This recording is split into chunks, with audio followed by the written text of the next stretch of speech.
Most people don't understand that the truth is that every time you overcome yourself a little bit more, the side effect is that you love yourself a little bit more.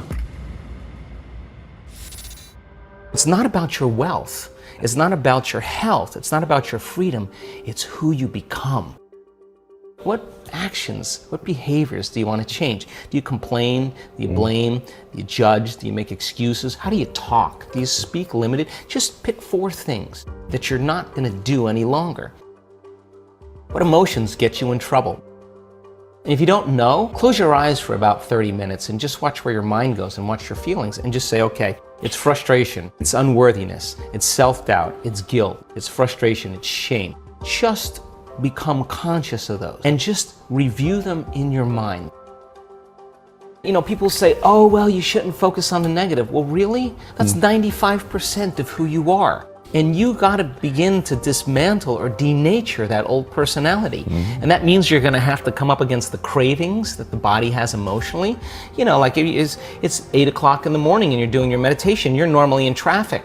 And you want to get angry and your body's going, hey, you're off schedule. So let me just find something that's mapped in the brain that I'll bring up a past experience why you can feel a little anger. Well, now once you become aware of that, you're working to become conscious of that and not go unconscious again.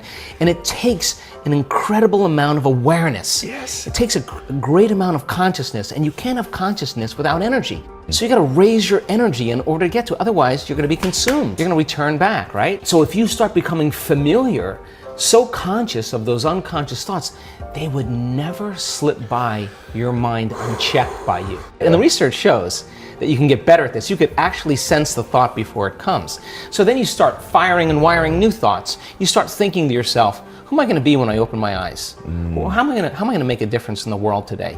Who am I going to be? How am I going to give? How am I going to serve? How am I going to contribute? What things do I want to really do today? And the act of closing your eyes and just thinking about and rehearsing what you're going to do. Your brain doesn't know the difference. Yes. And if you get caught up in it, you begin to install the neurological hardware in your brain to look like you've already done it. Now the brain's no longer a record of the past. You are priming your brain, and if you keep doing it, the hardware will become a software program. You know what that means? You just might start acting like a happy person. Well, there's no surprise there. You installed the circuits. Stress hormones arouse the body, so you have your attention on your body. Stress hormones alert the brain so you're aware of everything in your environment, like an octopus with tentacles in all different directions. You got to control and predict everything in your life.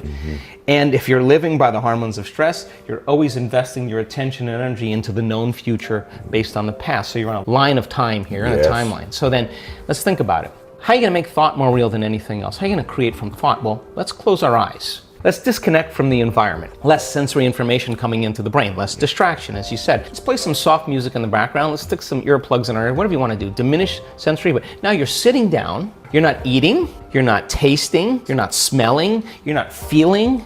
So there's less sensory input coming to your body. So then now your brain waves begin to change. They start slowing down, and you move from this beta brainwave pattern where you're aware that you have a body in space and time, or your attention is on the outer world, or your senses are giving you information.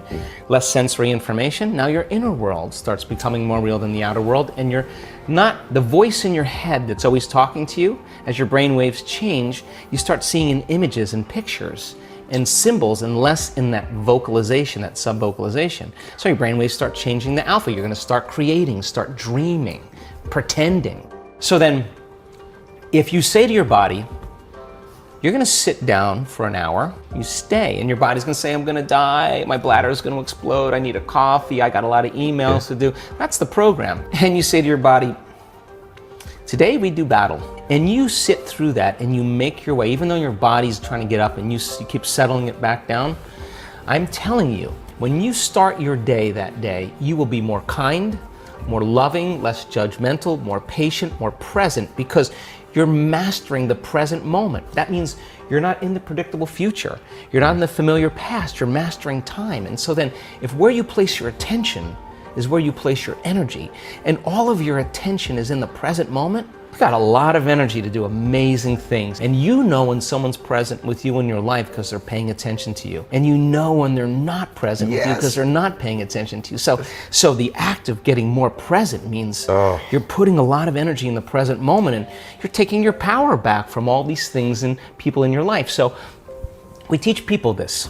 As they start breaking through and they start being able to unfold into this field as an awareness, and they're not putting their attention on their boss or their ex or their wife or their kids or their cell phone or their WhatsApp or their Facebook, they're not thinking at all. So then as they're sensing the space, they can't think. And if you can't think, you can't analyze. And if you can't analyze, the analytical mind is what separates the conscious mind from the subconscious. You just open the door. Wow.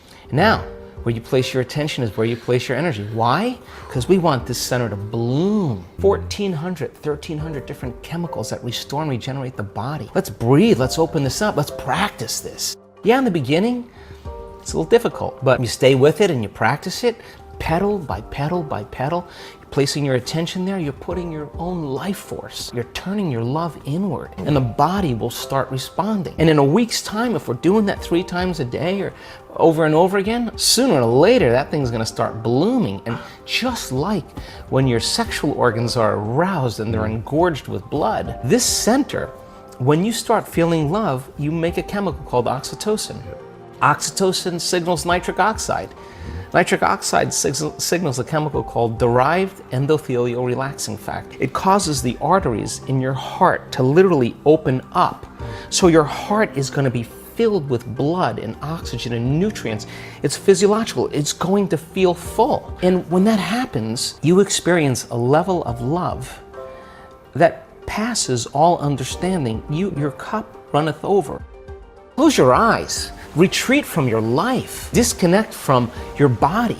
Disconnect from your environment. Disconnect from your schedule and just give yourself an hour or 45 minutes or 20 minutes. Because when you invest in yourself, you invest in your future. And when you believe in yourself, you believe in possibilities. And when you believe in possibilities, you believe in yourself. And if you don't believe in possibilities, then you don't believe in yourself. And you don't believe in yourself, you don't believe in possibilities. But if you have a community, a living organism, and every stride you make feeds the living organism. Every stride, every effort you make to connect is amazing, because that which we are seeking is seeking us. And so then when people have that uncompromising will, the same way that they go shopping for a dress or a pair of earrings or go to the gym and work out, with the same intensity, with the same passion, come up against themselves and just say, when the body's going, given everything it has, it's when you say, that's all you got? I'm ready. And so then when you start overcoming that, the side effect of it is that all of a sudden you're happy for no reason. And you're less seduced in believing that you need something outside of you to make you feel better. You're feeling better every day without anything outside of you.